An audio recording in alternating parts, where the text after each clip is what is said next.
एक न्यूज़ 24 देख रहे हैं। पर मैं हूं आपके साथ ब्यूटी।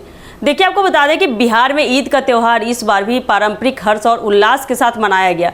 राज्य भर में मुसलमानों ने एक दूसरे को गले लगाकर मुबारकबाद दी और एकता का संदेश दिया। ईद के मौके पर जबकि लोग धार्मिक आयोजनों में व्यस्त थे, वहीं बता दें कि राजनीतिक बयानबाजियां भी गूंज रही थी। विशेष रूप से जन स्वराज के संस्थापक प्रशांत किशोर ने इस मौके पर बिहार की राजनीति पर तीखा प्रहार किया। बता दें कि राज्य सरकार की कार्यप्रणाली पर भी सवाल उठाया।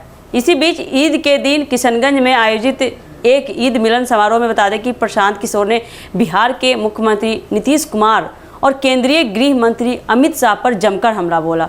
आपको आगे बता दें कि उन्होंने नीतीश कुमार को केवल एक मुखौटा करार दिया और यह कहा कि बिहार की असली सरकार अब दिल्ली से चल रही है।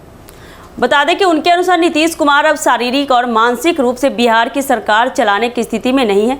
प्रशांत किशोर ने यह भी आरोप लगाया कि भाजपा ने नीतीश कुमार को मजबूरी में बिहार वासियों पर बैठा रखा है। उनका यह भी मानना था कि बिहार में असल सरकार दिल्ली में बैठी केंद्र सरकार और उसके अधिकारी चला रहे हैं, ना कि बिहार सरकार। इसके अलावा बता दें कि प्रशांत किशोर ने इस दौरान बिहार की वक्फ बिल पर भी सवाल उठाया और इसे वापस देने की भी मांग की।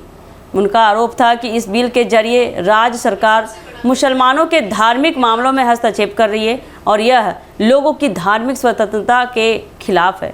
यह बयान बिहार में राजनीति के साथ साथ बता दें कि धार्मिक बहसों को भी जन्म देने वाला था। वहीं प्रशांत किशोर का यह बयान राज्य की सत्ताधारी जनता दल और भाजपा के बीच बढ़ती राजनीतिक घेराबंदी की ओर अधिक तीव्र बढ़ा सकता है। इस बीच बिहार के अन्य हिस्सों में ईद का पर्व शांतिपूर्वक मनाया गया। वहीं किशनगंज, पटना, गया, भागलपुर और मुजफ्फरपुर जैसे प्रमुख शहरों में ईदगाहों और मस्जिदों में बड़ी संख्या में लोगों ने नमाज अदा की। इन स्थानों पर विभिन्न नेताओं और राजनीतिक हस्तियों ने भी ईद की मुबारकबाद दी और समाज में शांति, सद्भावना और भाईचारे का संदेश भी दिया।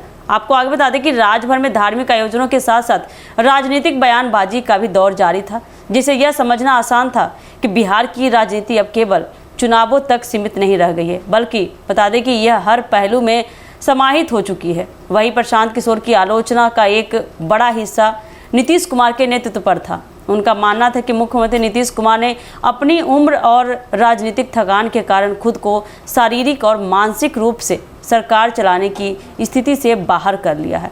आपको आगे बता दें कि प्रशांत किशोर का ये भी कहना था कि अब बिहार की असली सरकार दिल्ली में बैठी केंद्र सरकार और उसके अधिकारी चला रहे हैं। प्रशांत किशोर का यह बयान बिहार की सत्ता में जारी असंतोष को उजागर करता है, क्योंकि नीतीश कुमार की पार्टी जनता दल यूनाइटेड पिछले कुछ वर्षों से भाजपा के साथ गठबंधन में है। हालांकि प्रशांत किशोर के बयान राजनीति से जुड़े थे, लेकिन उनका मुख्य उद्देश्य समाज में शांति और सद्भावना बनाए रखना था।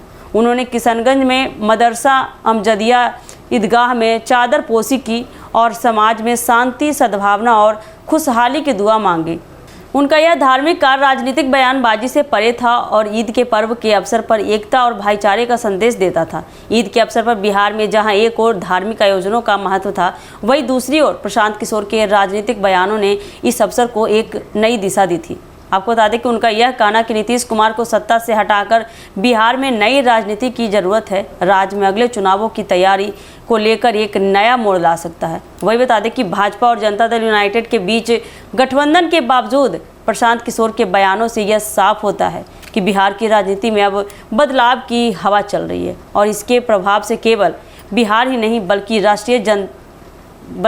राष्ट्रीय राजनीति भी प्रभावित हो सकती है। ईद का पर्व केवल एक धार्मिक उत्सव नहीं, बल्कि यह बता दें कि सामाजिक समरसता, भाईचारे और एकता का प्रतीक भी है। इस दिन राज्य भर में लोग आपस में मिलते हैं, अपने मतभेदों को भूलकर एक दूसरे के साथ खुशियां मनाते हैं। हालांकि इस बार ईद के दौरान बता दें कि राजनीतिक बयानबाजी ने इस सामाजिक उत्सव को एक नई दिशा दी, जिसमें प्रशांत किशोर ने नीतीश कुमार की सरकार पर तीखा हमला बोलते हुए बिहार में राजनीतिक बदलाव की वकालत की। यह घटना दर्शाती है कि कैसे बिहार की राजनीति में एक धार्मिक त्यौहार भी राजनीति संवाद का हिस्सा बन जाता है। तो ऐसे ही राजनीतिक अपडेट के लिए बने रहिए हमारे एक न्यूज़ 24 के साथ।